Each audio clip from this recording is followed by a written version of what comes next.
نبينا محمد وآله وصحبه أجمعين، أما بعد. أعوذ بالله من الشيطان الرجيم. بسم الله الرحمن الرحيم. وإذ قلنا ادخلوا هذه القرية فكلوا منها حيث شئتم رغدا وادخلوا الباب سجدا وقولوا حطة نغفر لكم خطاياكم وسنزيد المحسنين.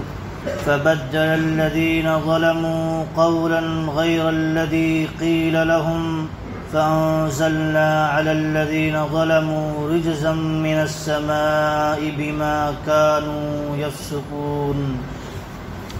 اور یاد کرو اے بنو اسرائیل کہ جب ہم نے کہا کہ تم اس بستی میں داخل ہو جاؤ اور جہاں سے چاہو جو جی چاہے سیر ہو کر کے کھاؤ پیو، البتہ جب تم اس بستی میں دروازے سے داخل ہونا تو سجدہ کرتے ہوئے گزرنا اور حتہ کہتے ہوئے اللہ رب العالمین سے بخشش طلب کرنا، یوں ہم تمہاری خطاؤں کو معاف فرما دیں گے اور نیکی کرنے والوں کو مزید نوازیں گے۔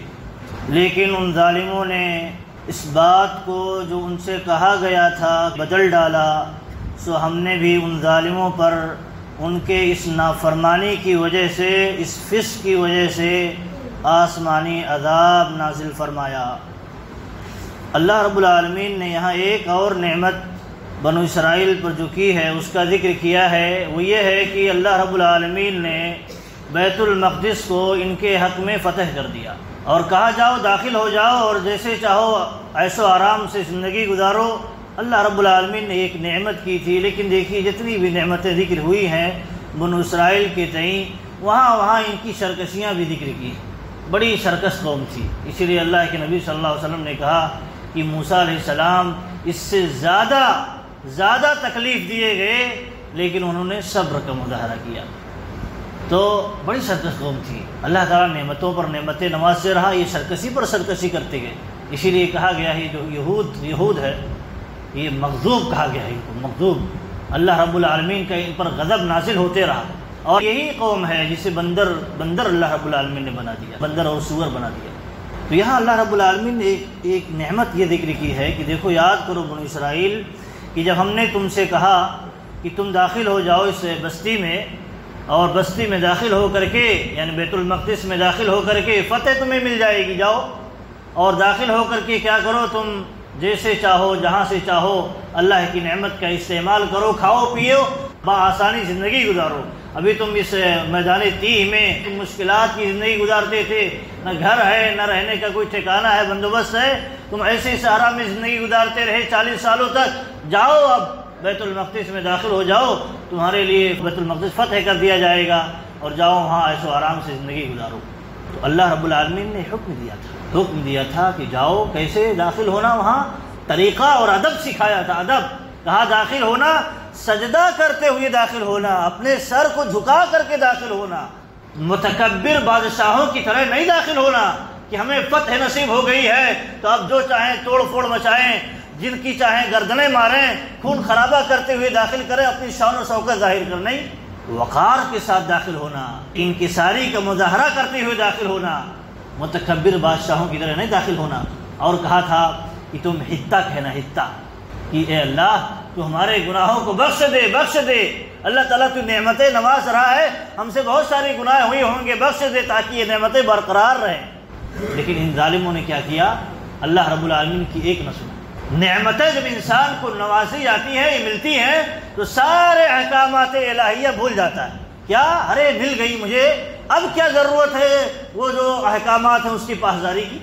لیکن اللہ رب العالمین پیغام دینا چاہتا ہے۔ دیکھیے بہت سارا ریموٹ جو ہوتا ہے، ہم ریموٹ یوز کرتے ہیں، بٹن دباؤ، ریموٹ کے ذریعہ بہت کچھ بدل جاتا ہے، ریموٹ کے ذریعہ بم دھماکے بھی ہو جاتے ہیں، ریموٹ کے ذریعہ بہت سارے اچھے کام بھی ہو جاتے ہیں، بٹن کا فرق ہے۔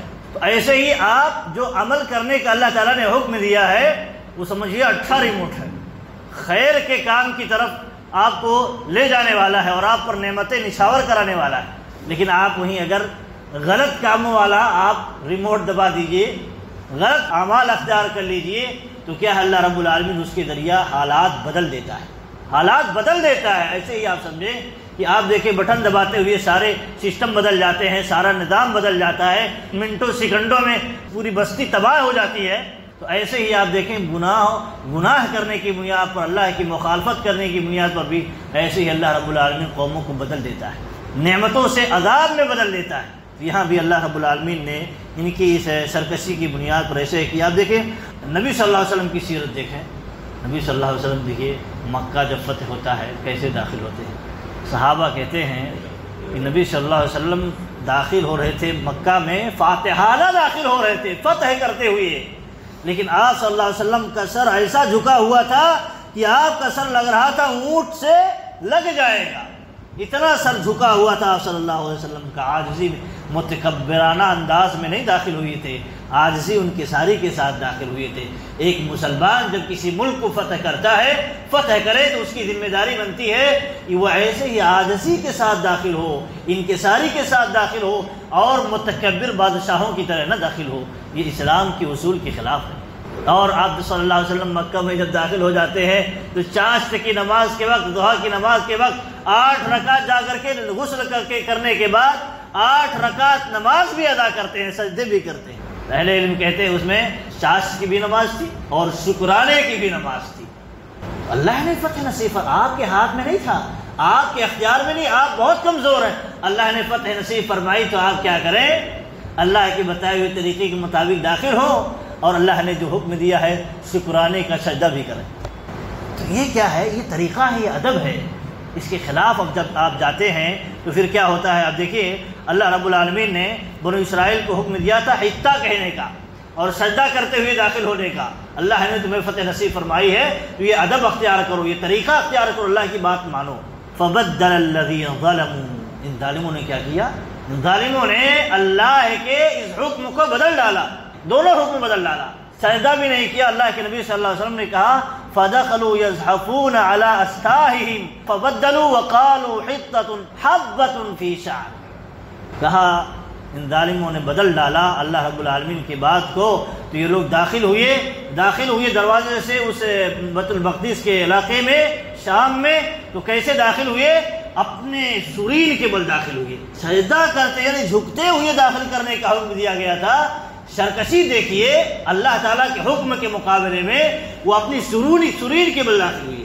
اور کہا گیا تھا ہتہ کہنے کا، تو ہتہ کے بجائے ہنتا کہنے لگے، ہنتا کہا گیا تھا، ہتہ کہو یعنی اللہ تعالیٰ ہمیں بخش دے، اللہ تعالیٰ ہمیں بخش دے، بدل ڈالا اس کو، اسی جیسا ایک اور لفظ لے آیا۔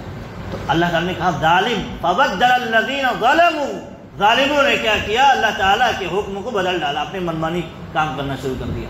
پھر کیا ہو دیکھیے، فَأَنزَلْنَا عَلَى الَّذِينَ ظَلَمُوا رِجْزًا مِّنَ السَّمَاءِ بِمَا كَانُوا يَفْسُقُونَ۔ جب ظالم اللہ رب العالمین کے حکم کی مخالفت کرنے لگتا ہے تو اللہ تعالیٰ جو نعمتیں دیے رہتا ہے نا، دھیرے دھیرے چھیننے لگتا ہے، اور اللہ تعالیٰ دوسرا عذاب بھی ان پر داخل کر دیتا ہے۔ کہا اللہ رب العالمین نے ان ظالموں پر، اللہ رب العالمین نے آسمان سے عذاب نازل فرمایا۔ کیوں؟ بما کانوا یفسقون، جو یہ ظلم کا کام کر رہے تھے، معصیت کا کام کر رہے تھے، اللہ کی مخالفت کا کام کر رہے تھے، اس لیے اللہ رب العالمین نے آسمان سے عذاب۔ ابھی فتح نصیب ہوئی ہے، ابھی اور نافرمانی کر کے داخل ہوئے، اللہ رب العالمین نے اس فتح کو عذاب میں تبدیل کر دیا۔ اللہ کے نبی صلی اللہ علیہ وسلم کہتے ہیں، اہل علم اس قرآن کی آیت کی تفسیر میں کہتے ہیں وہ جو عذاب تھا وہ تعاون کا عذاب تھا، تعاون کا عذاب، جس میں بہت ساری ہلاکتیں ہو جاتی ہیں۔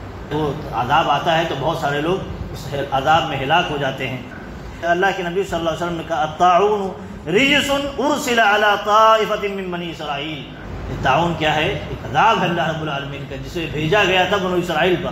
تو اہل علم کہتے ہیں اس آیت کی تفسیر میں ہو سکتا ہے یہی عذاب رہا ہو، تعاون کا عذاب۔ بہرحال عذاب کی تفسیر کا ذکر نہیں ہے، لیکن عذاب اللہ رب العالمین نے بھیجا، ان کی اس نعمت کو عذاب میں تبدیل کر دیا، ان کے اس نافرمانی اور مخالفت کی وجہ سے۔ بہرحال تو یہاں اللہ رب العالمین نے جو بنیادی چیزیں ذکر کی ہیں، دیکھیے ایک اللہ تعالیٰ نعمتیں نوازتے رہتا ہے، بندوں کو نوازتے رہتا ہے۔ تو پہلا یہ کام ہونا چاہیے اس نعمت کو ملنے کے بعد نعمت کی شکر گزاری، جو اللہ رب العالمین نے حکم دیا ہے، جس طریقے پر شکر گزاری کا حکم دیا ہے، اس طریقے پر شکر گزاری بجا لائیں۔ اور اگر ایسا نہیں کرتے ہیں، سرکشی کی راہ اختیار کرتے ہیں، مخالفت کی راہ اختیار کرتے ہیں، تو اللہ رب العالمین نے کہا ایسے لوگ ظالم ہیں. پہلی بات ظالم ہے. اور دوسری بات یہ کہ اللہ رب العالمین ان کے اس ظلم کی بنیاد پر، ان کو اس مخالفت کی بنیاد پر اللہ رب العالمین کیا کرے گا؟ ان کی نعمتوں کو چھین کر کے عذاب میں اس کو تبدیل کر دے گا. تو یہاں سبق ہے ہمارے لیے. اور اہل علم کہتے ہیں یہ موسیٰ علیہ السلام کے زمانے میں یہ واقعہ نہیں ہوا تھا، کیونکہ موسیٰ علیہ السلام مقام تیہ میں ہی انتقال کر گئے تھے اور ہارون علیہ السلام بھی مقام تیہ میں انتقال کر گئے تھے. تو یہ حضرت یوسف بن نون علیہ السلام کے زمانے میں یہ ملک شام یعنی بیت المقدس فتح ہوا تھا. اللہ رب العالمین نے ان کے زمانے میں ان کو حکم دیا تھا کہ جاؤ اور داخل ہو جاؤ اور تمہارے لیے ملک شام بیت المقدس فتح ہو جائے گا. تو یوں وہ داخل ہوئے تھے. تو یہ موسیٰ علیہ السلام کے زمانے کا یہ واقعہ نہیں ہے، لیکن کیا ہے بنو اسرائیل پر یہ نعمت ہوئی تھی، اللہ تعالیٰ نے فتح نصیب فرمائی تھی، تو اللہ رب العالمین نے اس کو ذکر فرمایا ہے. تو یہاں ہمارے لیے سبق کی چیز یہ ہے کہ دیکھیے جو نعمتیں اللہ تعالیٰ کی آتی ہیں قدر کریں اور اس کی مخالفت نہ کریں اور شکر گزاری کریں، جیسا کہ اللہ رب العالمین نے شکر گزاری کا حکم دیا ہے. ظالموں اور جابروں کی طرح ہم نعمتیں پا کر کے ہم اپنے آپ میں مگن ہو کر کے حدود کو پامال نہ کریں، حدود کو پامال نہ کریں. دیکھیں عام طور پر آپ بادشاہوں کے واقعات دیکھیں گے، کسی ملک پر قبضہ کیے تو یہ ملک کو تباہ کر ڈالے، پورے شہر کو تباہ کر ڈالے، خون کی ہولی کھیلے، ایسا پورا واقعات ذکر ہے. بہرحال یہ اسلام کا طریقہ نہیں ہے. نبی صلی اللہ علیہ وسلم جیسے داخل ہوئے تھے، آپ دیکھیں نبی صلی اللہ علیہ وسلم جب مکہ میں داخل ہوئے فاتحانہ داخل ہوئے تو جن کے ہاتھ میں جھنڈا تھا تو کہنے لگے الیوم یوم الملحمہ، آج خون خرابے کا دن ہے، آج ہم خوب کافروں کا خون بہائیں گے. اللہ کے نبی صلی اللہ علیہ وسلم کو یہ جملہ ان کا پسند نہیں آیا. کہا نہیں آج تو خونخاری کا دن نہیں ہے. پھر کہا آج کعبہ کی عظمت کا دن ہے، آج کعبہ کو حقیقت میں اس کی تعظیم ملے گی. پھر ان کو جن کے ہاتھ میں جھنڈا دیا گیا تھا ان کے ہاتھ سے جھنڈا نکال لیا. ایسے الفاظ کے استعمال کی بنیاد پر عہدے بھی چھین لیے جا سکتے ہیں. تو الفاظ کا انتخاب بھی اچھا کرنا چاہیے. انہوں نے کہا کہ آج تو خون خرابے کا دن ہے، اللہ کے نبی صلی اللہ علیہ وسلم کو یہ بات پسند نہ آئی اور کہا کہ آج تو کعبہ کو حلال کر لیا جائے گا. اللہ کے نبی صلی اللہ علیہ وسلم کو یہ بات نہیں پسند آئی. جھنڈا جن کے ہاتھ میں تھا ان سے لے کر کے ان کے بیٹے کے ہاتھ میں دے دیا. تربیت سکھانی تھی اور یہ بتانا کہ یہ بات بڑی خطرناک ہے، یہ نہیں کہا جا سکتا ہے. ہم کو حکم دیا گیا ہے عاجزی کے طور پر داخل، عاجزی سر جھکا کر کے اللہ کے حضور سر جھکاتے ہوئے داخل. تو یہ ہے مسلمانوں کا طریقہ. اللہ تعالیٰ سے دعا ہے کہ اللہ رب العالمین ہمیں نعمتوں کی قدر کی توفیق دے اور اللہ رب العالمین جو تو نے ہمیں حکم دیا ہے شکر گزاری کے طور پر اللہ تعالیٰ اسے بجا لانے کی توفیق دے. آمین. وآخر دعوانا الحمد للہ.